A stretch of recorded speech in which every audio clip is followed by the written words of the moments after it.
Are you? ನಾನು ಚೆನ್ನಾಗಿದ್ದೀನಿ. ನೀವೆಲ್ಲರೂ ಹೇಗಿದ್ದೀರಾ? ಇವತ್ತು ನಾನು ಸ್ಪೆಷಲ್ ಡಿಶ್ ಮಾಡ್ತಿದ್ದೀನಿ. ಅದು ನಾನು ಸ್ಪೆಷಲ್ ಡಿಶ್ ಅಂದರೆ ಬ್ರೆಡ್ ಯೂಸ್ ಮಾಡಿಕೊಂಡು ಮಾಡ್ತಿದ್ದೀನಿ. ಇದು ಹೊರಗಡೆ ಮಾಡಿದರೆ ತುಂಬ ಕಾಸ್ಟ್ಲಿ ಆಗಿದೆ. ಹಾಗೆ ನಾನು ನಿಮಗೆ ಮನೆಯಲ್ಲೇ ಮಾಡಿ ತೋರಿಸ್ತಾ ಇದ್ದೀನಿ. ತುಂಬ ಕಡಿಮೆ ದುಡ್ಡಲ್ಲಿ ನಾವು ಇದನ್ನು ಮಾಡ್ಬೋದು. ನಾನು ಇದಕ್ಕೆ ಬ್ರೆಡ್ಡು, ಆಮೇಲೆ ರಸ್ಕ್ ತೊಗೊಂಡಿದ್ದೀನಿ, ಕ್ಯಾಪ್ಸಿಕಮ್ ಬೇಕಿದ್ದಕ್ಕೆ, ಆಮೇಲೆ ಒಂದು ಕ್ಯಾರೆಟ್ ತೊಗೊಂಡಿದ್ದೀನಿ, ಆಮೇಲೆ ಸ್ವಲ್ಪ ನಾವು ಮೆಕ್ಕೆಜೋಳ ಅಂತೀವಿ ಅದನ್ನು ತೊಗೊಂಡಿದ್ದೀನಿ ಸ್ವಲ್ಪ, ಆಮೇಲೆ ಮತ್ತು ಸ್ವಲ್ಪ 2 ಬೀನ್ಸ್ ತೊಗೊಂಡಿದ್ದೀನಿ. ಅಷ್ಟೇ ಸಾಕು ಇದಕ್ಕೆ. ಅಂದರೆ ಸ್ವಲ್ಪ ಮಂದಿ ಒಂದು ಇಬ್ಬರಿಗಾದರೆ ಇಷ್ಟು ಸಾಕಾಗುತ್ತೆ. ಆಮೇಲೆ ಮತ್ತು ಕ್ಯಾಬೇಜ್ ತೊಗೊಂಡಿದ್ದೀನಿ. ಇವಾಗ ನಾನು 2 ಇದನ್ನು ತೊಗೊಂಡಿದ್ನಲ್ಲ, ಬೀನ್ಸು ಅದು ಚಿಕ್ಕದಾಗಿ ಕಟ್ ಮಾಡ್ಕೊಂಡಿದ್ದೀನಿ. ಇದು ಹೆಲ್ದಿ ಕೂಡ ಆಗುತ್ತೆ. ನಾವು ಇದು ಬೇಸೆಲ್ಲ ಹಾಗೆ ಮಾಡ್ತೀವಲ್ಲ, ಇದು ಹೆಲ್ದಿ ಕೂಡ. ಆಮೇಲೆ ನಾನು ಒಂದು ಕ್ಯಾರೆಟ್ನೂ ತೊಗೊಂಡಿದ್ದೀನಿ. ಇದನ್ನು ಚಿಕ್ಕದಾಗೆ ಕಟ್ ಮಾಡ್ಕೊಳ್ತೀನಿ. ಯಾಕಂತ ನಾನು ನಿಮ್ಗೆ ಮುಂದೆ ತೋರಿಸ್ತೀನಂತೆ ಯಾಕೆ ಚಿಕ್ಕದಾಗಿ ಕಟ್ ಮಾಡ್ಕೊಂಡಿದ್ದೀನಿ ಅಂತ. ತುಂಬ ಚಿಕ್ಕದಾಗಿ ಮಾಡ್ಕೋಬೇಕು ಇದನ್ನು. ಇದು ತುಂಬ ಕಡಿಮೆ ದುಡ್ಡಲ್ಲೇ ನಾವು ಮನೇಲಿ ಮಾಡ್ಕೋಬೋದು. ಇದು ಹೊರಗಡೆ ಅಂದರೆ ನಾವು ಮಾಲಲ್ಲೆಲ್ಲ ತಂದಿರ್ತೀವಲ್ಲ, ತುಂಬ ಕಾಸ್ಟ್ಲಿ ಆಗುತ್ತೆ. ಹಾಗಾಗಿ ನಾವು ಮನೆಯಲ್ಲೇ ಮಾಡ್ಕೋಬೋದು. ಟೇಸ್ಟಿಯಾಗೂ ಇರುತ್ತೆ. ಮಕ್ಕಳಿಗೂ ತುಂಬ ಇಷ್ಟ ಆಗುತ್ತೆ ಇದು. ಆ್ಯಕ್ಚುಲಿ ಹೇಳ್ಬೇಕಂದ್ರೆ ಮಕ್ಳಿಗೂ ಇಷ್ಟ ಆಗುತ್ತೆ, ದೊಡ್ಡವ್ರಿಗೂ ಇಷ್ಟ ಆಗುತ್ತೆ. ಈವ್ನಿಂಗ್ ಸ್ನ್ಯಾಕ್ಸ್ ಅಂತ ಸ್ವಲ್ಪ ಟೀ ಜೊತೆ ಚೆನ್ನಾಗಿರುತ್ತೆ. ಆಮೇಲೆ ನಾನು 2 ಬಟಾಟೆನ ನಾನು ಕುಕ್ಕರಲ್ಲಿ ಬೇಯಿಸ್ಲಿಕ್ಕೆ ಇಟ್ಕೊಳ್ತೀನಿ. ನಾನು ಲಿಡ್ ಕ್ಲೋಸ್ ಮಾಡಿ ಇವಾಗ ನಾನು ಇದನ್ನು ಬೇಯಿಸ್ಲಿಕ್ಕೆ ಇಡ್ತಾಯಿದ್ದೀನಿ ಇದನ್ನು. ಆಮೇಲೆ ನಾನು ಕ್ಯಾಬೇಜ್ ತೊಗೊಂಡಿದ್ದೀನಿ. ಕ್ಯಾಬೇಜ್ನು ಚಿಕ್ಕದಾಗೆ ನಾನು ಕಟ್ ಮಾಡ್ಕೊಳ್ತಿದ್ದೀನಿ.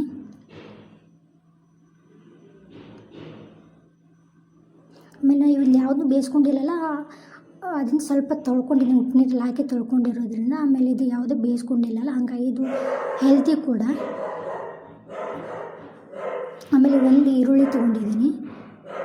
ಈರುಳ್ಳಿ ಹಾಕಿದರೆ ಟೇಸ್ಟ್ ಆಗುತ್ತೆ. ಬ್ರೆಡ್ಡಿಂದ ಯಾವುದೇ ರೆಸಿಪಿ ಸ್ವಲ್ಪ ಈರುಳ್ಳಿ ಅಂತೆಲ್ಲ ಹಾಕಿದರೆ ಟೇಸ್ಟ್ ಚೆನ್ನಾಗಿರುತ್ತೆ.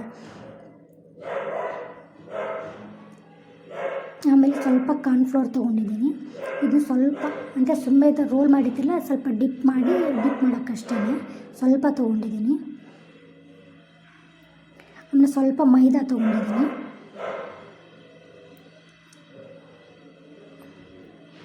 ಇದಕ್ಕೆ ಸ್ವಲ್ಪ ನೀರು ಸ್ವಲ್ಪ ಜಾಸ್ತಿನೇ ಹಾಕಿದ್ದೀನಿ. ಸ್ವಲ್ಪ ತಿಳಿ ಮಾಡ್ತೀನಿ, ಅಂದರೆ ರೋಲ್ ಮಾಡಬೇಕಲ್ಲ, ಹಾಗಾಗಿ ತುಂಬ ತಿಳಿ ಮಾಡಿದ್ದೀನಿ ಇದನ್ನು ಸ್ವಲ್ಪ ನೀರಿಗೆ ಸ್ವಲ್ಪ ಸ್ಪೂನಲ್ಲಿ ಹಿಂಗೆ ಕಲಿಸ್ಕೊಳ್ಬೇಕು. ನೋಡಿ, ಈ ಕನ್ಸಿಸ್ಟಲ್ಲಿ ಇರಬೇಕಿದು. ಆಮೇಲೆ ನಾನು ಬೇಯಿಸ್ಲಿಕ್ಕೆ ಇಟ್ಕೊಂಡಿದ್ನಲ್ಲಪ್ಪ ಇದನ್ನು ಬಟಾಟಿನ, ಈಗ ಅದು ಬೆಂದಿದೆ. ಅದನ್ನು ಎಲ್ಲ ಸಿಪ್ಪೆ ಸುಲ್ಕೊಂಡು ಈ ಥರ ಒಂದು ಬೌಲಲ್ಲಿ ಹಾಕ್ಕೊಂಡಿದ್ದೀನಿ. ಇದಕ್ಕೆ ನಾನು ಇವಾಗ ಎಲ್ಲ ಕಟ್ ಮಾಡ್ಕೊಂಡಿದ್ದೆಲ್ಲ ಅದು ಮಿಕ್ಸ್ ಮಾಡ್ಕೋಬೇಕು. ಇದಕ್ಕೆ ನಾನು ಇವಾಗ ಚಿಕ್ಕದಾಗಿ ಕಟ್ ಮಾಡ್ಕೊಳ್ಳೋಂಥ ಕ್ಯಾರೆಟು, ಆಮೇಲೆ ಬೀನ್ಸು, ಕ್ಯಾಬೇಜು, ಆಮೇಲೆ ಈರುಳ್ಳಿ ಆ್ಯಂಡ್ ಕ್ಯಾಪ್ಸಿಕಮ್ ಅದನ್ನು ಎಲ್ಲವನ್ನೂ ಬೌಲ್ಗೆ ಹಾಕ್ಕೊಂಡಿದ್ದೀನಿ. ಇದಕ್ಕೆ ಸ್ವಲ್ಪ ಹಸಿಮೆಣ್ಸಿನ್ಕಾಯಿ ಪೇಸ್ಟ್ ಹಾಕ್ಕೊಂಡಿದ್ದೀನಿ. ಸ್ವಲ್ಪ ಖಾರ ಇದ್ದರೆ ಸ್ವಲ್ಪ ಚೆನ್ನಾಗಿರುತ್ತೆ, ಸ್ವಲ್ಪ ಹಾಕ್ಕೊಂಡಿದ್ದೀನಿ, ಜಾಸ್ತಿ ಏನಿಲ್ಲ. ಆಮೇಲೆ ಸ್ವಲ್ಪ ಉಪ್ಪು ಹಾಕ್ಕೊಂಡಿದ್ದೀನಿ, ರುಚಿಗೆ ತಕ್ಕಷ್ಟು. ಸ್ವಲ್ಪ ಹಾಕೋಬೇಕು, ಇದನ್ನು ಜಾಸ್ತಿ ಏನು ಬೇಡ. ಆಮೇಲೆ ಇದು ಉಂಡೆ ಥರ ಮಾಡಿದ್ದೀನಿ. ಇದು ಯಾವುದೂ ನಾನು ಫ್ರೈ ಮಾಡ್ಕೊಂಡಿಲ್ಲ, ಹಾಗೆ ಇದು ಬೇಯಿಸ್ಕೊಂಡಿದ್ದೀನಿ. ಇವಾಗ ನಾನು ಮತ್ತೆ ಮಿಕ್ಸಿ ಜಾರ್ಗೆ ರಸ್ಕದನ್ನು ಪೌಡ್ರ್ ಮಾಡ್ಕೊಳ್ತೀನಿ. ಪೌಡ್ರ್ ಮಾಡಿಕೊಂಡು ಸೈಡಲ್ಲಿ ಇಟ್ಕೊಂಡಿದ್ದೀನಿ. ಇವಾಗ ಬ್ರೆಡ್ನ ನೀರಲ್ಲಿ ಸ್ವಲ್ಪ ಈ ಥರ ಅದ್ದಿ ನೀರು ತೆಗಿಬೇಕು. ಈ ಥರ ಮಾಡಿಕೊಂಡು ರೋಲ್ ಮಾಡ್ಕೊಂಡಿದ್ದೆಲ್ಲ ಅದನ್ನು ಈ ಥರ ಅದು ಒಳಗಡೆ ಹಾಕಿ ಮುಚ್ಚಬೇಕು. ಫುಲ್ ಒಂದು ಬೌಲ್ ಥರ ಮಾಡ್ಕೋಬೇಕು. ಇದನ್ನೆಲ್ಲ ಬೌಲ್ ಮಾಡ್ಕೊಂಡಿದ್ದೆಲ್ಲ ಇದನ್ನು ರಸ್ಕ್ ಪೌಡ್ರಲ್ಲಿ ಮೊದಲು ಕಾರ್ನ್ಫ್ಲೋರ್ ಇದ್ರ ಲಿಕ್ವಿಡೆಲ್ಲ ಅದು ಸ್ವಲ್ಪ ಡಿಪ್ ಮಾಡಿ, ಆಮೇಲೆ ಕಾರ್ನ್ಫ್ಲೋರಲ್ಲಿ ಡಿಪ್ ಮಾಡಿಕೊಂಡು, ಆಮೇಲೆ ರಸ್ಕ್ ಪೌಡ್ರ್ ಇತ್ತಲ್ಲ ಅದರಲ್ಲಿ ಫುಲ್ ಡಿಪ್ ಮಾಡಿ ಈ ಥರ ಎಣ್ಣೆಯಲ್ಲಿ ಕರಿಬೇಕು. ಆಮೇಲೆ ಇದು ಕ್ರಿಸ್ಪಿಯಾಗಿ ಬರುತ್ತೆ.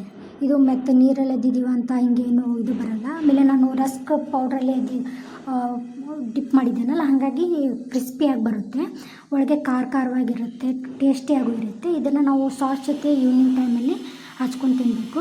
ಆಮೇಲೆ ಮಕ್ಕಳಿಗಂತೂ ತುಂಬ ಇಷ್ಟ ಆಗುತ್ತೆ. ಆಮೇಲೆ ಇದು ತುಂಬ ಕಡಿಮೆ ರೇಟಲ್ಲೂ ನಾವು ಆಗುತ್ತೆ ಇದು. ಪ್ಲೀಸ್ ನನ್ನ ವೀಡಿಯೋನ ವಾಚ್ ಮಾಡಿ, ಸಬ್ಸ್ಕ್ರೈಬ್ ಮಾಡಿ, ಲೈಕ್ ಮಾಡಿ, ಕಮೆಂಟ್ ಮಾಡಿ. ಏನಾದರೂ ಮಿಸ್ಟೇಕ್ ಇದ್ದರೆ ಅದನ್ನ ಹೇಳಿ. ಪ್ಲೀಸ್ ಸಬ್ಸ್ಕ್ರೈಬ್ ಮಾಡಿ ನನ್ನ ಚಾನಲ್ಗೆ. Thank you.